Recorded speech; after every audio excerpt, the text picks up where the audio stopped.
लोग calculation of MPC, MPS, APC और APS,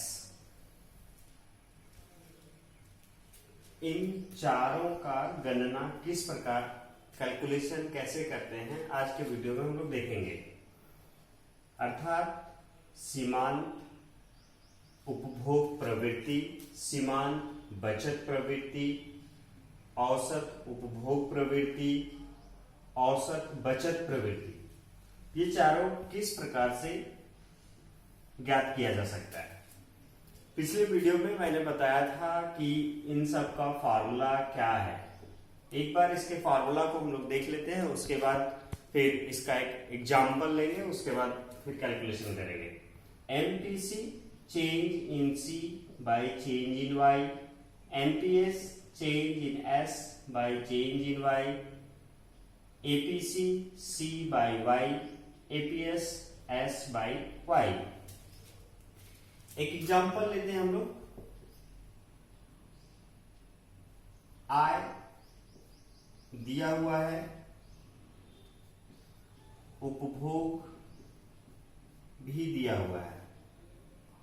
आय को Y से, उपभोग को C से डिनोट करते हैं।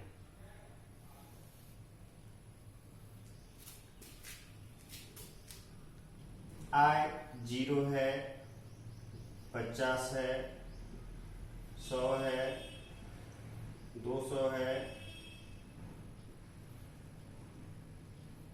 तो 150, 200। उपभोग 20, 60, 100, 120 और 140। अब यहां से हमें इन चारों को ज्ञात करना है। इन चारों को ज्ञात करने के लिए एक हमें और एलिमेंट चाहिए, वो है बचत, जिसको हम लोग S से डिनोट करते हैं। तो सबसे पहले हम लोग इसको ज्ञात करेंगे। बचत क्या है, मैंने पिछले वीडियो में बताया था कि y जो है C प्लस S के बराबर होता है। तो S कैसे निकालेंगे, y में से C को माइनस कर देंगे। अर्थात सेविंग बचत क्या है, जब y में से कंजम्पशन, इनकम में से कंजम्पशन को आय में से उपभोग को घटा देते हैं, तो वहां से हम बचत ज्ञात कर लेते हैं। यहां से हम लोग बचत निकाल लेंगे। तो इनकम हमारा क्या है, 0 है, कंजम्पशन हमारा 20 है, तो 0 में से 20 जाएगा तो माइनस 20, 50 में से 60 जाएगा माइनस 10, 100 में से 100 जाएगा 0। जितना हमारा आय है उतना हमने कंजम्पशन कर लिया। तो आय इज इक्वल टू उपभोग, इनकम जो है कंजम्पशन के बराबर है, तो वैसे स्थिति में सेविंग हमारा 0 हो जाएगा। 150 में से 120 जाएगा 30, 200 में से 140 जाएगा 60। इस प्रकार से हमने सेविंग को, बचत को ज्ञात कर लिया। अब हमें निकालना है एमपीसी। एमपीसी मतलब मार्जिनल प्रोपेंसिटी टू कंज्यूम, जिसे हम लोग हिंदी में क्या बोलते हैं, सीमांत उपभोग प्रवृत्ति। उसका फॉर्मूला होता है चेंज इन सी, उपभोग में परिवर्तन बटा आय में परिवर्तन। तो हमें यहां अब परिवर्तन देखना पड़ेगा। तो उपभोग में परिवर्तन, यहां फर्स्ट में, हम फर्स्ट पार्ट में अगर जा रहे हैं, पहला भाग में, तो वहां पे क्या देख रहे हैं कि यहां पे किसी में किसी तरह का कोई परिवर्तन नहीं है, ये प्रारंभिक अवस्था है, इसीलिए इसको हम लोग डैश कर देते हैं। क्योंकि जब परिवर्तन हमें दिख नहीं रहा है तो वहां पे एमपीसी या एमपीएस निकालना संभव नहीं होता है। अब यहां पे देखते हैं, आय में, उपभोग में परिवर्तन, कितना का परिवर्तन, 20 से 60 हुआ, मतलब कि 40 का परिवर्तन हो रहा है। और इधर 0 से 50, ये 50 का परिवर्तन हो रहा है। तो चेंज इन सी 40 और चेंज इन y 50। अब 40 में 40 को 50 से भाग देंगे कितना आएगा 0.8। अब यहां पे हो जाएगा 0.8। उसी प्रकार से आगे देखेंगे। अब तीसरा स्टेज में हम आ रहे हैं। सेकेंड स्टेज क्लियर हो गया। सेकेंड स्टेज में हर एक ऊपर वाले से एक पहले वाले स्टेज से उसको हम लोग माइनस करके उसके परिवर्तन को निकालते हैं। थर्ड स्टेज में आते हैं तो आय में परिवर्तन 50 से 100 हुआ, तो यहां परिवर्तन 50 से बढ़कर 100 हुआ, परिवर्तन 50 के बराबर। और उपभोग हमारा परिवर्तन 60 से बढ़कर 100 हुआ, ये भी 40 के बराबर। तो फिर से 40 को भागा देंगे 50 से। 40 को 50 से क्यों? क्योंकि यहाँ पे फॉर्मूला क्या है, चेंज इन सी। तो चेंज इन सी 40 है, चेंज इन वाई 50 है। 40 में से 50 से भाग देंगे तो फिर आएगा हमारा 0.8। अब आगे हम लोग देखते हैं। फिर आय में परिवर्तन 50 के बराबर, चूंकि आय 100 से बढ़कर 150 हुआ है।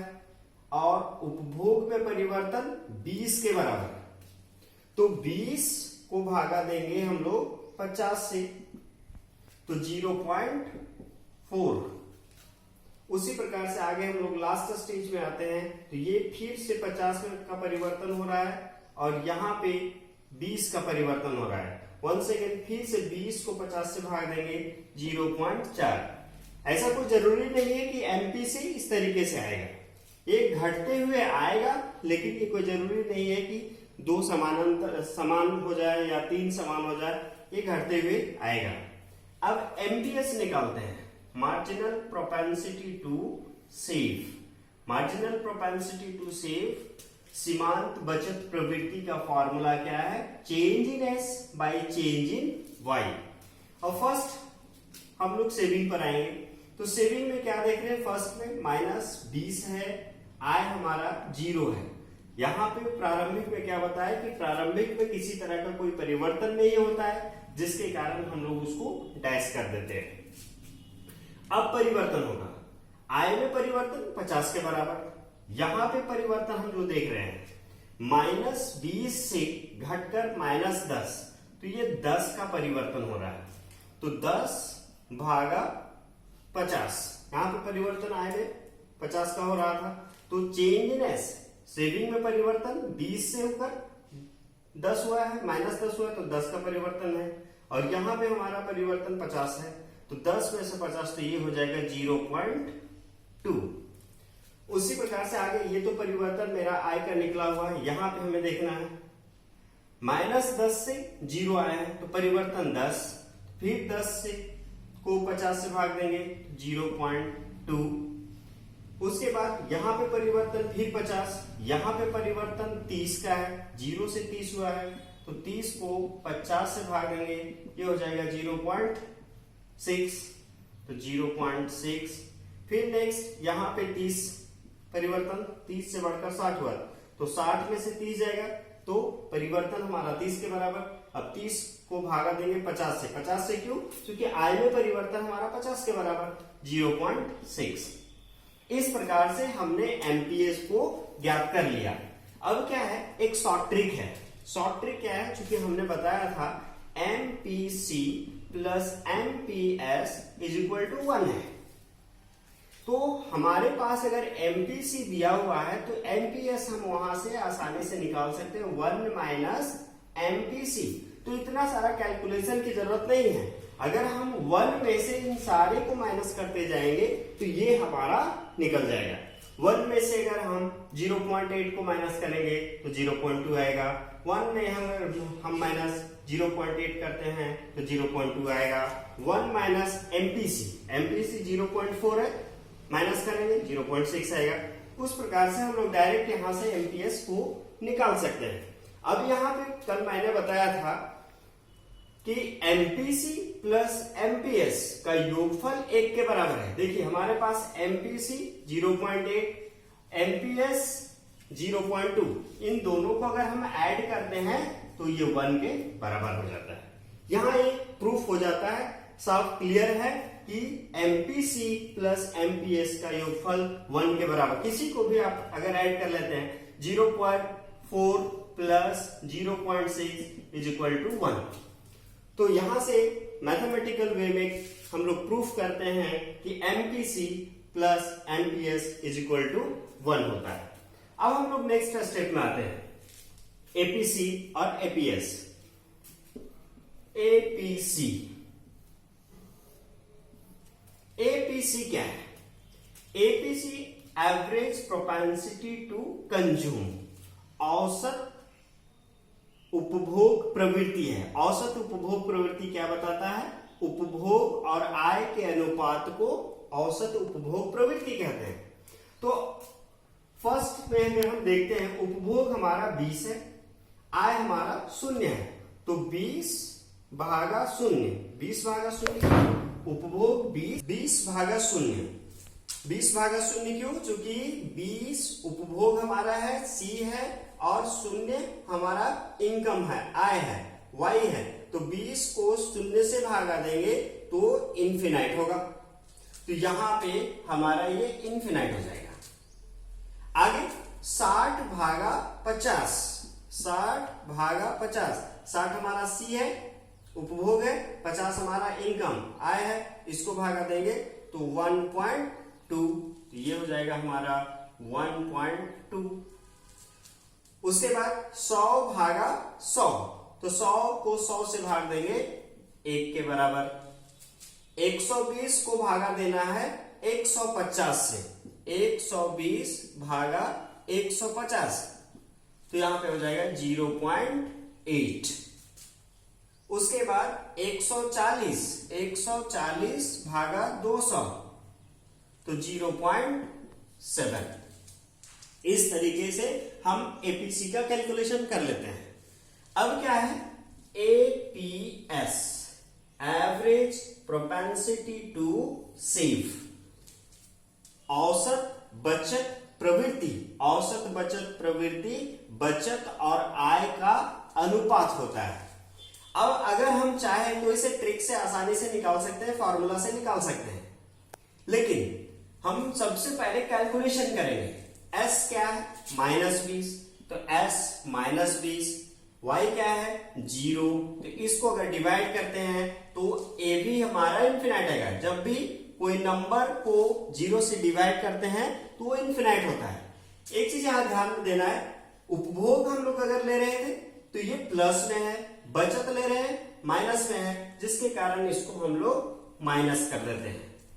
अब नेक्स्ट 10 को 50 से भाग देंगे, तो 10 भागा 50 माइनस 0.2, माइनस क्यों? क्योंकि यहां पे माइनस लगा हुआ है सेविंग में। 0 को डिवाइड करना है 100 से, तो 0 डिवाइडेड बाय 100, जब कभी भी 0 को कोई नंबर से डिवाइड करते हैं तो वो हमारा 0 के बराबर होता है।